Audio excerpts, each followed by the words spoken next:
Oggi la giornata mondiale per la consapevolezza sull'autismo, affollata la passeggiata alla Valle dei Templi con la presenza di centinaia di studenti delle scuole della provincia. Favara si tinge di blu per l'occasione, anche il Libero Consorzio ha manifestato la sua attenzione illuminando il palazzo di blu. In arrivo circa 3 milioni di euro dalla Regione per la riqualificazione urbana del quartiere di Santa Croce. Al via il progetto Home Care Premium per le persone più bisognose di assistenza. L'Associazione Volontari di Strada apre uno sportello in favore delle famiglie indigenti a difesa dei consumatori. La scrittrice Daria Brignardi ha incontrato oggi gli studenti del liceo Empedocle per parlare delle condizioni delle prigioni in Italia. Oggi l'interrogatorio del 27enne che ha ucciso a Messina la giovane universitaria Sara Campanella. Mancano 5 giorni al termine del campionato di Serie D Girone I, in testa sempre il Siracusa, la goal collection della domenica sportiva.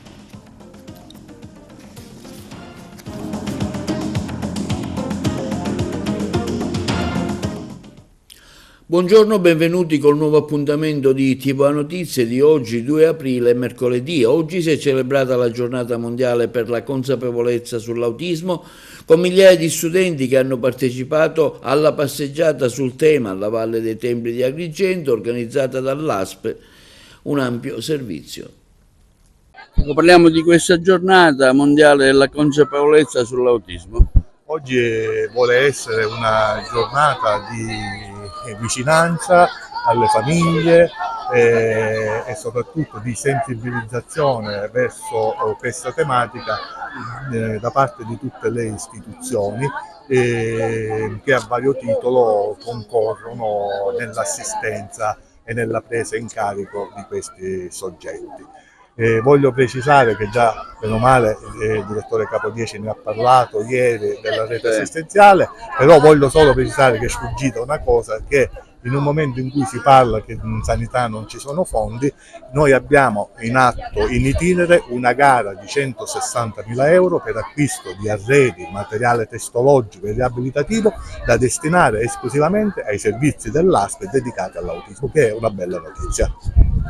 Bene, anche oggi, anche quest'anno celebriamo la giornata mondiale della consapevolezza dell'autismo e devo dire che fa sempre piacere vedere questa partecipazione massiccia di tutte le istituzioni presenti, di tutta questa rete presente oggi per sensibilizzare sulla tematica dei disturbi dello spettro autistico. Da parte nostra, quindi come ASP, come Dipartimento Salute Mentale, grazie anche al lavoro incessante e caparbio dell'unità operativa complessa di neuropsichiatria infantile diretta dal dottore Testone, stiamo cercando di realizzare in maniera concreta la rete integrata per i disturbi dello spettro autistico, offrendo varie tipologie di prestazioni, quindi non solo sulla semiresidenzialità, ma anche nei luoghi di vita dei pazienti, siano essi minori che adulti affetti da disturbi dello spettro autistico, offrendo diverse tipologie di prestazioni sanitarie, quindi dai punti ABA che ha prevalente, impronta ambulatoriale, ai punti anche, diciamo, alle prestazioni anche delle mini equip territoriali, quindi delle 3 equip per la nostra provincia che andranno a prestare l'opera, diciamo, sanitaria nei luoghi di vita dei soggetti, soprattutto quelli che abitano e risiedono oltre 40 km dalle macrostrutture, intendendo per macrostrutture centri diurni e centri per la diagnosi precoce e il trattamento intensivo. Oggi lei è presente qui a questa iniziativa importante sull'autismo, giornata nazionale. Oggi presente, ma non solo io, un po' tutte le istituzioni sono presenti, ma soprattutto la partecipazione dei ragazzi, quindi è un segnale molto molto forte di partecipazione e di sensibilizzazione a questa tematica che ci coinvolge un po' tutti quanti, quindi ognuno di noi oggi con la partecipazione a questa marcia dà dimostrazione di quanto siamo sensibili allo spettro dell'autismo, ma nello stesso tempo diamo un certo segnale anche ai ragazzi, perché i ragazzi devono vivere nelle collettività in cui giornalmente espletano le loro attività rinsaltando i principi di solidarietà e di fratellanza e dando ecco, una mano d'aiuto ecco, a quei coetanei che sono proprio affetti da questa forma di sindrome che, ripeto ancora una volta, ci deve coinvolgere tutti quanti. Quindi oggi ben venga questa giornata, sono veramente felice della corale partecipazione e sapete bene che il Palazzo del Governo è stato pure illuminato ieri, Sì. quindi questo è un ulteriore segnale di quanto siamo sensibili al tema. Quindi continuiamo su questa scia, è chiaro che c'è tanto da lavorare, soprattutto in termini ecco, di diciamo, assistenza ai ragazzi che sono affetti dallo spettro dell'autismo. Quindi lavorare, anche se sono consapevole che esiste qui in questa provincia un'equipe veramente specializzata. Si dedicano con passione e questo è l'aspetto che dobbiamo noi mettere sempre in evidenza. Gli operatori che lo fanno con sacrificio, ma proprio nella consapevolezza di andare incontro ai ragazzi che hanno bisogno. L'associazione Saieva Onlus presenta questa iniziativa oggi, giornata per ricordare l'autismo. Ecco, voi lavorate costantemente, quotidianamente in questo settore, quindi una grande testimonianza che ci può dare. Sì, noi siamo sensibili a tutte le difficoltà e le problematiche che ci sono all'interno del nostro territorio. Sicuramente l'autismo è uno degli ambiti di questa difficoltà. Noi ci teniamo moltissimo ad essere presenti, noi ci teniamo moltissimo ad aiutare attraverso i nostri servizi tutte le persone che hanno delle difficoltà e delle fragilità all'interno del territorio, perché sicuramente la ricchezza più grande è tenersi per mano e stare tutti insieme.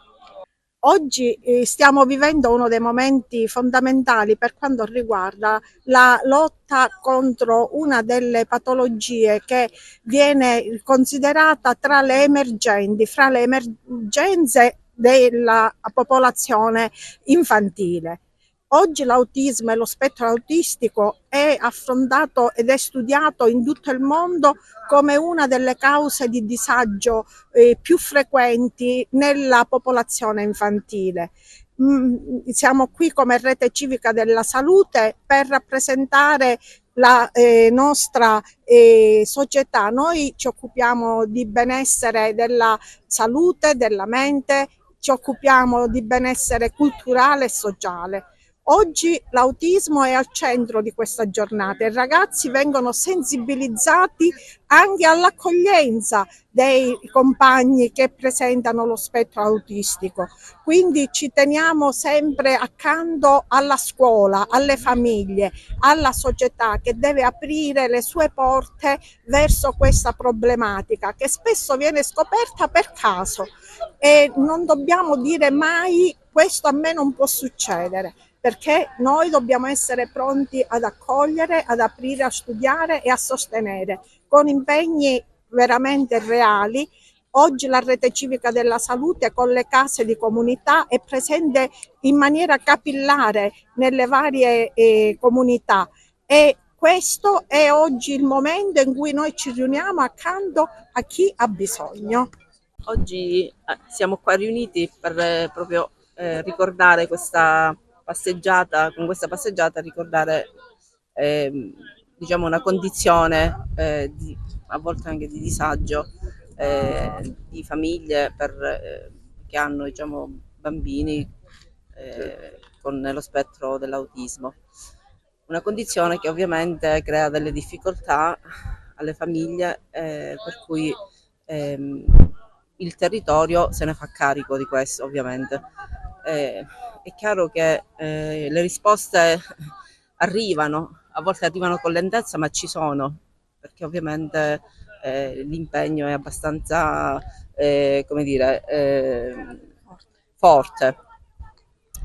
Quindi anche oggi ricordiamo questo momento. Perché intanto rappresento l'Università di Palermo, Polo Universitario di Agrigento, che ha voluto partecipare a questa interessante iniziativa che riguarda naturalmente tutti e ciascuno, e poi memore della mia esperienza di direzione del Centro Provinciale Autismo continuo a fare formazione su questo importante tema. Abbiamo fatto un percorso con i bambini sulla diversità, sull'autismo, sul valore della diversità come bellezza, come grandezza, come bontà, come cose belle e come arricchimento culturale. Mattia, vieni qua, Mattia. Allora, ascoltiamo, lui ha coniato, abbiamo fatto una poesia, prego.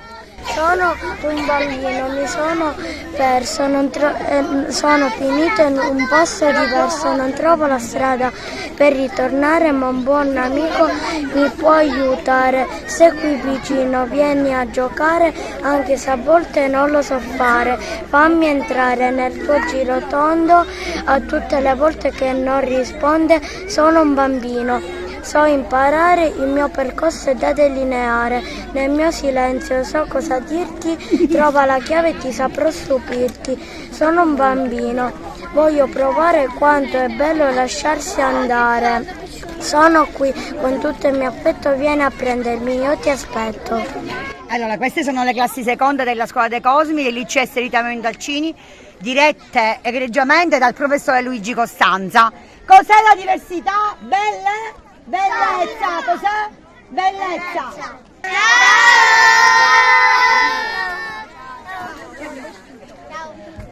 Favara si tinge di blu in occasione della giornata della consapevolezza sull'autismo. Ce ne parla Margherita Trupiano. Favara aderisce alla campagna internazionale Light It Up Blue, illuminando di blu il Palazzo di Città in occasione della Giornata Mondiale della Consapevolezza sull'Autismo che si celebra oggi. L'iniziativa nasce su proposta della Commissione Pari Opportunità, la cui presidente è la dottoressa Etta Miliotto, in collaborazione con il Comune di Favara, con l'obiettivo di sensibilizzare la cittadinanza sul tema dell'autismo e promuovere una maggiore inclusione delle persone autistiche nella società. Il blu, colore simbolo della giornata, sarà il protagonista di questa azione che vedrà il Palazzo di Città avvolto in una luce speciale per ricordare l'importanza della consapevolezza e del sostegno alle famiglie che convivono con l'autismo. L'iniziativa si inserisce nel più ampio progetto internazionale Light It Up Blue, promosso dall'organizzazione Autism Speaks, che ogni anno porta all'illuminazione di monumenti e luoghi simbolici in tutto il mondo.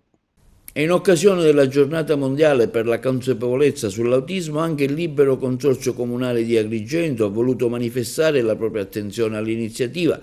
Da ieri fino a questa sera il palazzo che ospita la sede centrale del Libero Consorzio e gli uffici della prefettura rimarrà illuminato di bleu, che è il colore che dal 2007, su scelta delle Nazioni Unite, rappresenta la sindrome dell'autismo. Decolla il progetto di riqualificazione urbana ad Agrigento del quartiere di Santa Croce, finanziato con un decreto regionale del dicembre del 2024 per un importo di 2,9 milioni di euro. Il servizio. Il Comune di Agrigento ha avviato le indagini geotecniche necessarie alla predisposizione della relazione geologica e archeologica per il progetto di riqualificazione urbana del rione Santa Croce ad Agrigento, soprattutto con alloggi a canone sostenibile. Il progetto è finanziato con decreto regionale del dicembre del 2024 per un importo di circa 3 milioni di euro e compreso nell'ambito del Fondo Unico Regionale per l'Edilizia Sociale, destinato agli investimenti delle amministrazioni locali. Si somma ai circa 18 milioni di euro già ottenuti dal Comune per il rione Santa Croce e quindi 10 milioni di euro per la rigenerazione urbana e circa 5,4 milioni di euro per il progetto Sicuro Verde Sociale. Il quartiere è stato dotato di un piano particolareggiato approvato in Consiglio Comunale nel 2005, ma non è stato mai attuato per 20 anni, testimoniando ancora le conseguenze della frana del 1966 che costrinse molte famiglie a trasferirsi a Villa Seta. Il progetto intende restituire al centro storico la sua dimensione di cuore pulsante della vita urbana, valorizzare il centro storico come polo d'attrazione culturale con un complesso di attività capace di attrarre visitatori esterni, riqualificare la residenzialità dotandola delle attrezzature atte a soddisfare il fabbisogno dei cittadini, regolamentare la progettualità ai fini della salvaguardia, della tutela e del recupero dei beni culturali, architettonici e ambientali esistenti.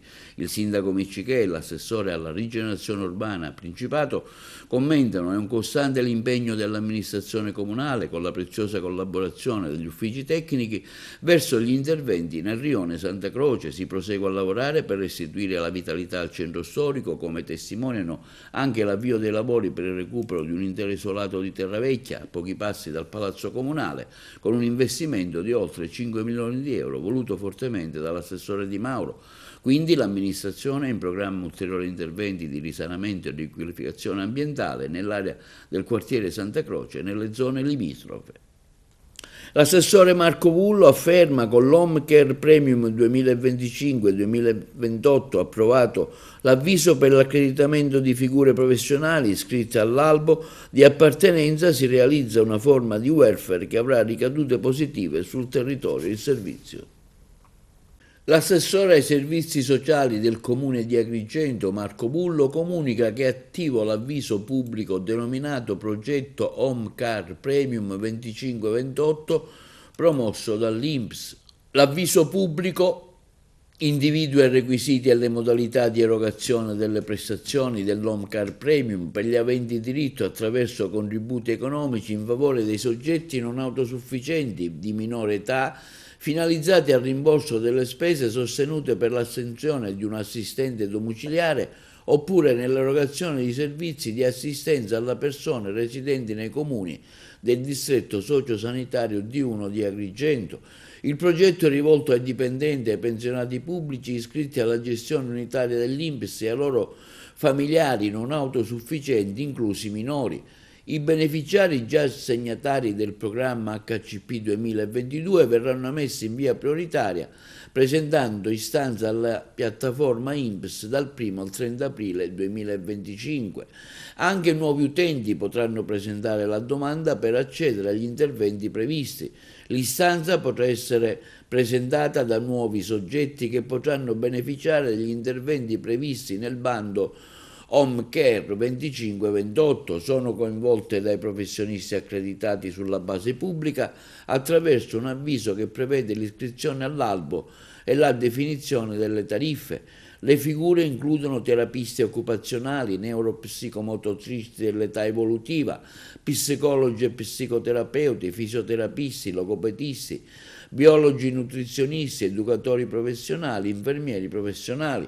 Lo scopo è la creazione di una rete integrata di professionisti che abbia un feedback con i bisogni primari dell'utenza. L'assessore Vullo conclude dicendo che si apre un ulteriore percorso di agevolazioni e assistenza per tutelare i soggetti più fragili attraverso progetti inclusivi di assistenza primaria nel territorio e soprattutto si crea un percorso virtuoso fra gli enti professionisti che è un modello vincente di welfare solidale, proficuo e orizzontale.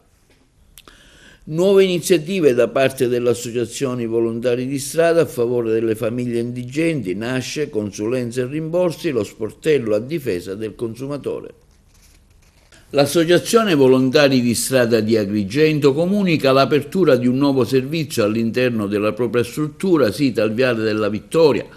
Si tratta di uno sportello a difesa del consumatore denominato Consulenze e Rimborsi. L'iniziativa si aggiunge alle tante attività che da oltre un ventennio svolge l'associazione e intende offrire un valido e professionale servizio al consumatore al fine di tutelarlo da anomalie e situazioni poco chiare, soprattutto nei confronti di società finanziarie e vari istituti bancari. In particolare lo sportello si occuperà di rimborsi sui prestiti personali, carte di credito, mutui, cessioni del quinto dello stipendio, buoni fruttiferi, affidamenti bancari, recupero di libretti dormienti e altro ancora. Gli esperti offriranno una consulenza gratuita in ordine alle richieste avanzate dal cittadino consumatore. Consulenze e Rimborsi nasce fuori da logiche politiche e intende operare esclusivamente per il bene delle persone più deboli e più fragili, della società agrigentina, con particolare attenzione alle numerose famiglie indigenti, spesso vittime di frodi, truffe e raggiri, volontà che i responsabili dello sportello, la dottoressa Patrizia Alberti e il dottor Lorenzo Vella, hanno manifestato e ribadendo, incontrando nei giorni scorsi la precedente e vicepresidente dei volontari di strada, Anne Marino e José D'Alessandro, per dare vita a questa nuova realtà. E per la serie Incontri con l'autore, oggi gli studenti del liceo Empedocle hanno incontrato la scrittrice Daria Brignardi, autrice di un libro, Ogni prigione è un'isola, che ha raccontato il suo viaggio nelle carceri italiane. Noi l'abbiamo intervistata. Per il ciclo Incontri con l'autore, oggi il liceo classico all'Hotel della Valle incontrerà Daria Brignardi. Sì, un altro momento importante e prezioso del ciclo di incontri appunto con gli autori.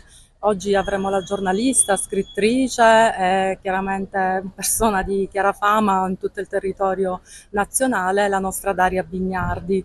Voglio anche ringraziare il Parco Archeologico della Valle dei Templi nella persona dell'architetto, il dottore Roberto Sciarratta, perché ha patrocinato l'evento.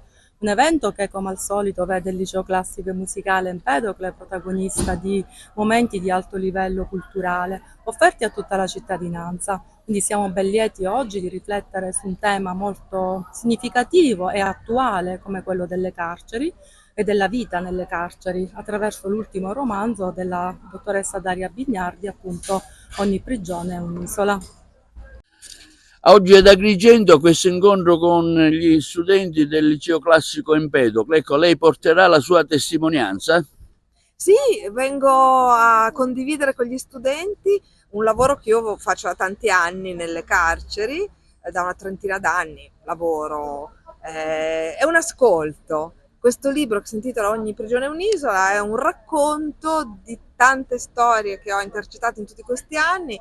I ragazzi lo hanno letto, condividerò con loro un tema che è importante, complesso, ma che è giusto che la società civile affronti. Ogni prigione è un'isola, ecco, cosa vuol dire esattamente? Allora, si riferisce a una frase che mi disse un ispettore di polizia penitenziaria del carcere di Opera. Lui intendeva dire che ogni istituto è diverso dall'altro, perché dipende sempre dal direttore, dal rapporto che il direttore ha col comandante, degli agenti. Però questa frase, ogni prigione è un'isola, mi ha fatto pensare a tutte le prigioni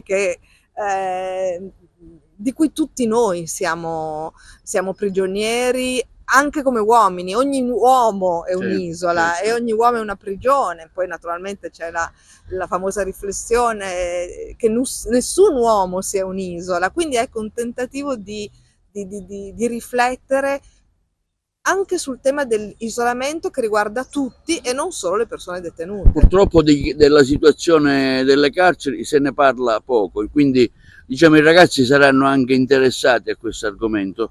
Tra le tante visite che lei ha fatto, qual è la più particolare che lei non può dimenticare?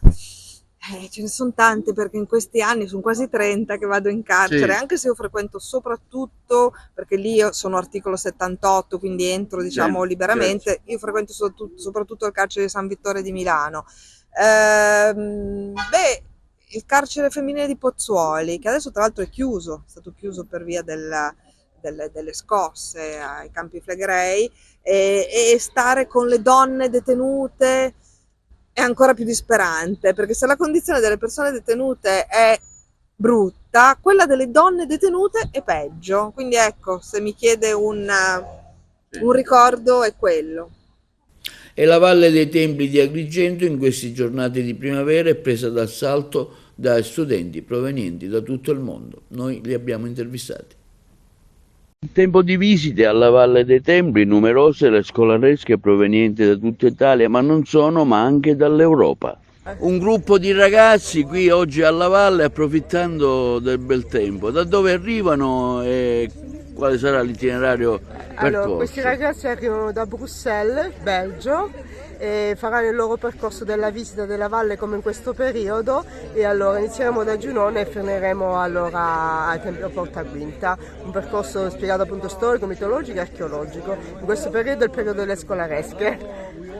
Va bene, siamo arrivati ieri sera, siamo alla scuola europea di Bruxelles, la nostra è una scuola internazionale, multiculturale, e quindi facciamo questo giro interessante per l'isola.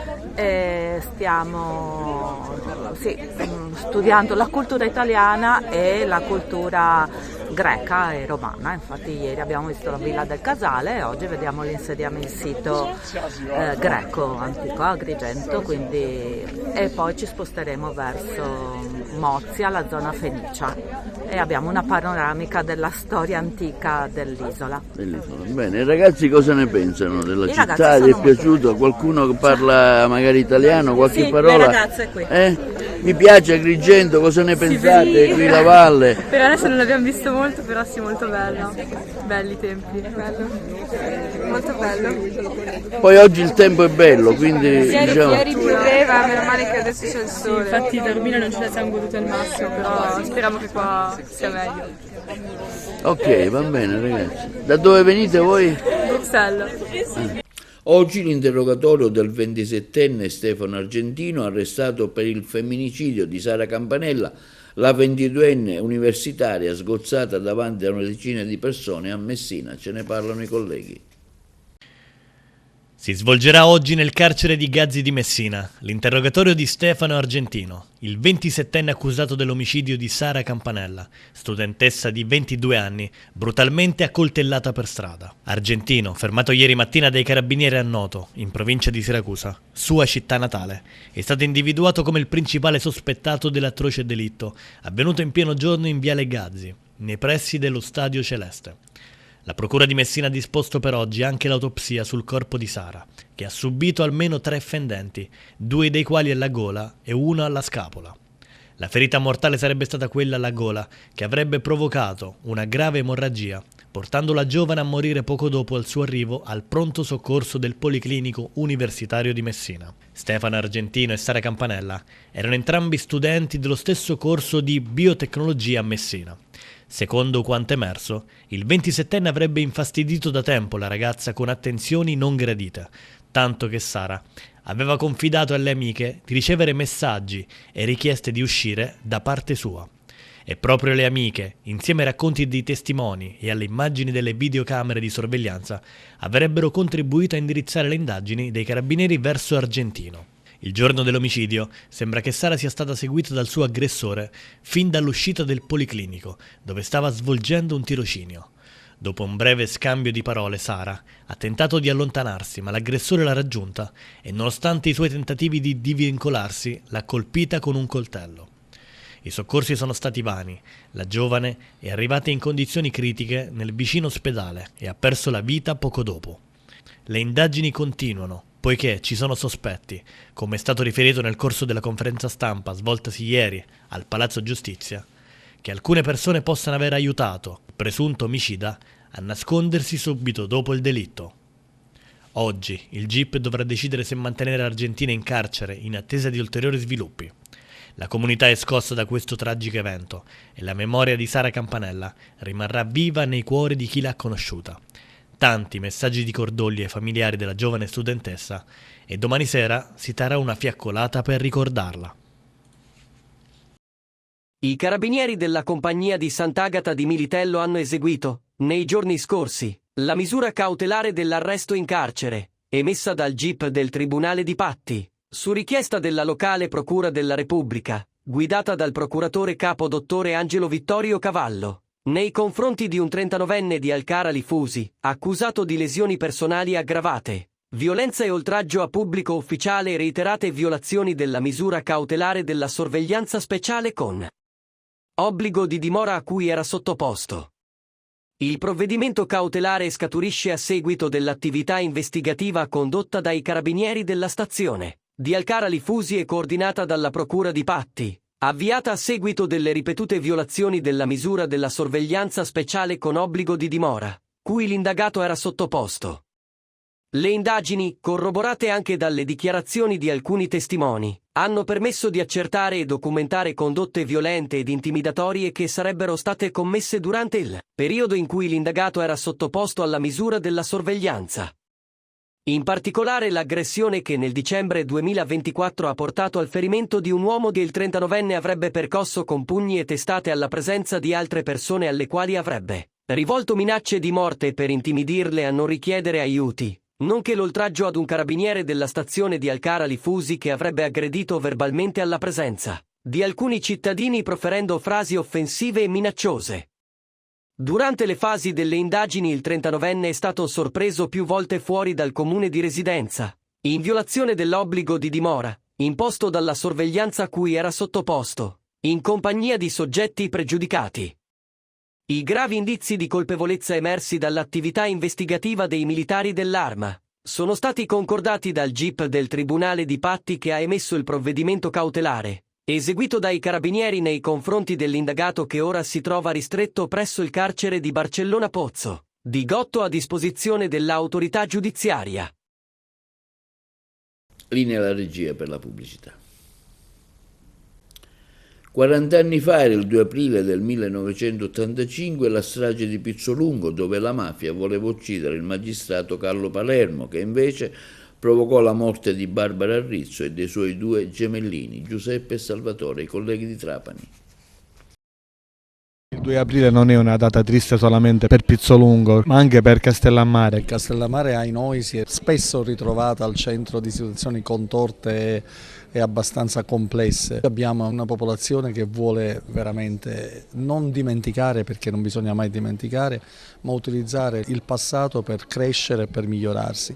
Questa è la cosa fondamentale. L'incontro con Margherita, io ero venuto a fare un altro mio lavoro su Ciaccio Montalto e ci siamo ritrovati a pranzo con questa ragazza, donna mia coetanea, e io non avevo ricollegato inizialmente che fosse la sorella dei 2 gemellini e all'improvviso poi da un particolare che mi ha detto ho capito che era lei.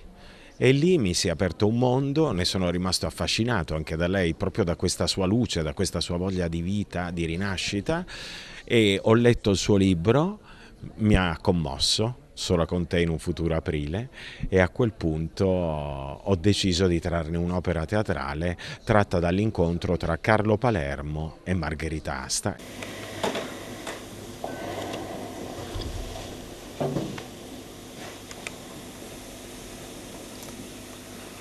Margherita.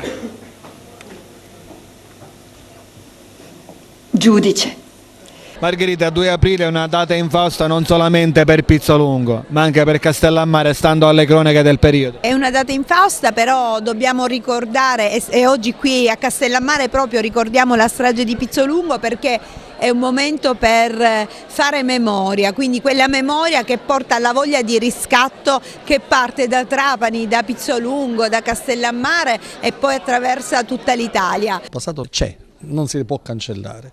È successo quel che è successo, ma quello ci deve dare maggiore forza per poter crescere assieme, migliorare e creare una comunità educante, ed ecco anche perché siamo a scuola, ed ecco perché accettiamo veramente con grande piacere questa possibilità di far sì che la memoria possa essere rivissuta anche con momenti drammatici, perché sono momenti drammatici, perché questo dimostra oltretutto che quando si parla non solo la crudeltà, ma quando si parla di mafia, la mafia non colpiva, come si diceva quando ero ragazzino io, si ammazzavano tra di loro. Purtroppo, come dimostra questa strage di Pizzolungo, che la mafia era presente nel territorio, le stragi colpivano anche cittadini innocenti, donne e bambini che nulla c'entravano, assolutamente nulla c'entravano con questa barbarie. Entriamo un po' tutti in questo ricordo.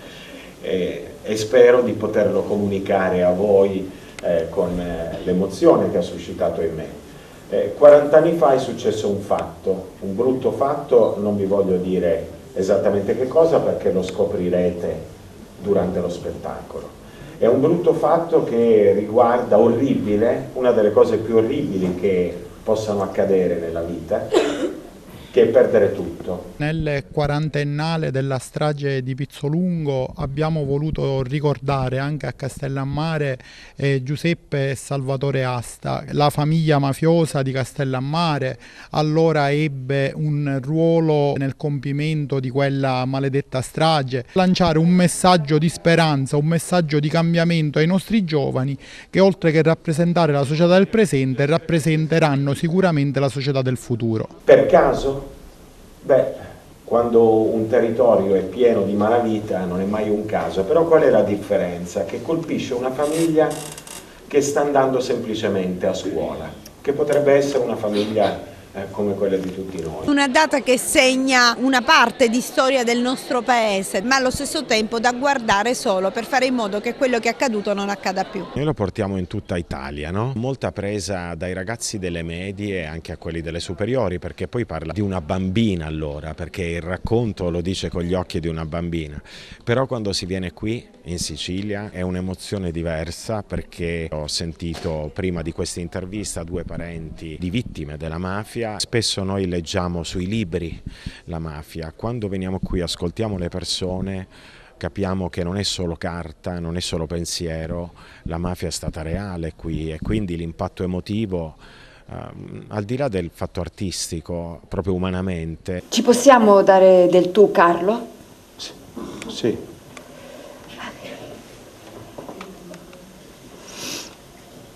Mettiamo quei piccoli semini che speriamo e siamo convinti che germoglino e che possano far sì che creino, ripeto, quella comunità autoeducante, perché se non creiamo gli anticorpi, se non creano gli anticorpi dentro se stessi, la società non potrà che essere fatta di egoismi. E quando poi la criminalità si va a insediare su cosa? Sulla miseria, sull'ignoranza, si va a insediare sulla povertà. Noi lavoriamo per questo, per far sì che miseria, ignoranza e povertà possano essere combattute, contrastare qualsiasi forma di criminalità. Bisogna venire. Bisogna ascoltare le persone, bisogna vedere i territori dove sono avvenute quelle cose, anche la conformazione geografica, bisogna venire, bisogna ascoltare le persone, perché oltre all'aspetto tecnico della storia c'è l'aspetto umano che è quello più toccante, quello che va conosciuto. Ecco. Vivi a Parma adesso da un bel po' di anni, è cambiato qualcosa in questa terra, la tua terra, vivendo a distanza, la puoi vedere meglio la situazione? C'è più consapevolezza, tanta strada c'è ancora da fare, dobbiamo impegnarci tutti e non aspettare che siano gli altri a fare qualcosa. Tutti vittime delle mafie, dirette e indirette.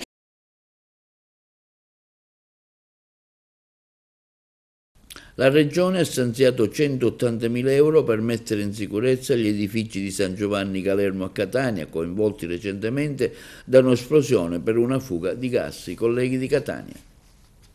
La Giunta Schifani, su proposta della Protezione Civile, ha stanziato 180.000 euro per i lavori urgenti di messa in sicurezza degli edifici coinvolti nell'esplosione di una palazzina nel quartiere di San Giovanni Calermo avvenuta il 21 gennaio scorso. Le risorse saranno prelevate dal fondo di riserva per le spese impreviste. Gli interventi consentiranno ad alcune famiglie di rientrare nelle loro case. Il provvedimento segue la dichiarazione dello stato di crisi e di emergenza deliberati dal governo regionale il 14 febbraio scorso. In quell'occasione, oltre a nominare commissario delegato per i lavori l'ingegnere capo del Genio Civile Etneo Gaetano Laudani, erano stati stanziati quasi 330.000 euro per affrontare i costi delle famiglie ospitate in strutture alberghiere o per le spese degli alloggi in affitto.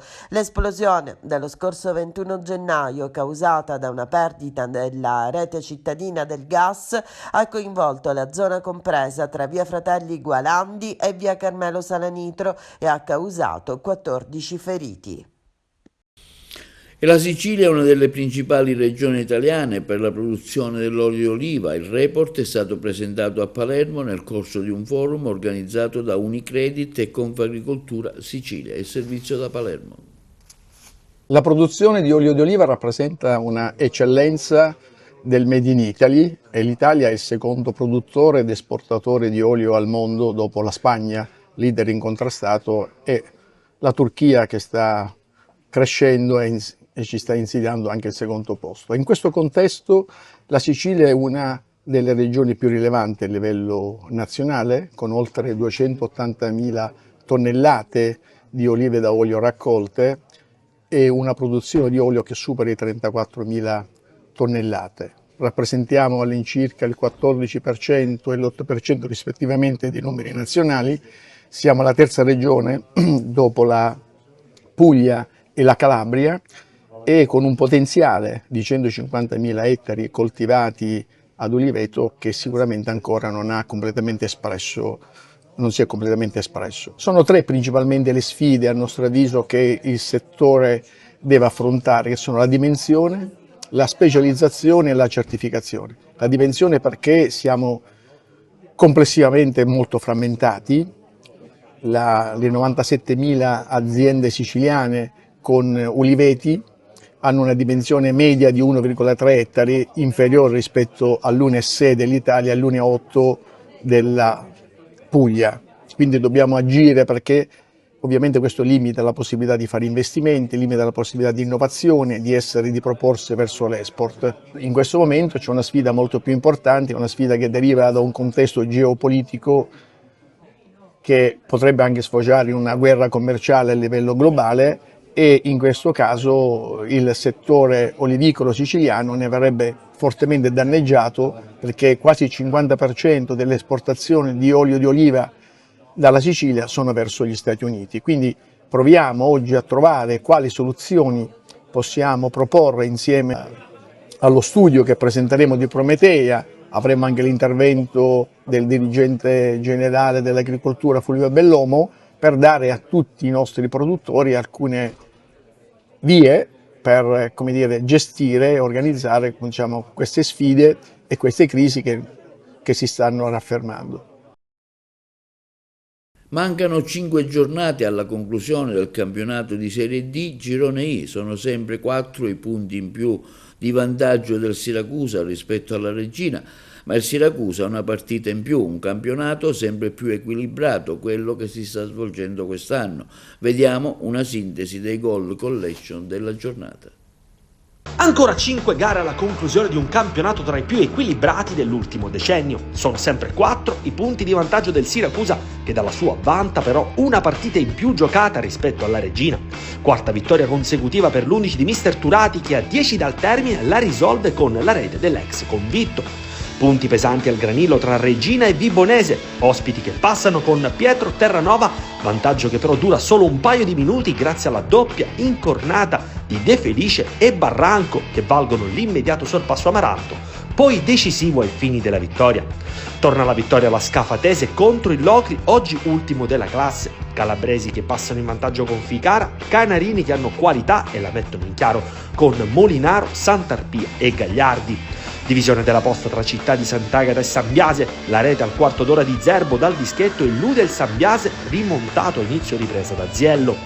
3-1 del Ragusa in casa sulla Nissa, ospiti che mettono la freccia con Maltese, immediata risposta di Blea, Via e Giachi, che nel secondo tempo ancora lui insieme a Crisci chiudono il conto sul 3-1 in favore del Ragusa, che conquista 3 punti d'oro in chiave salvezza.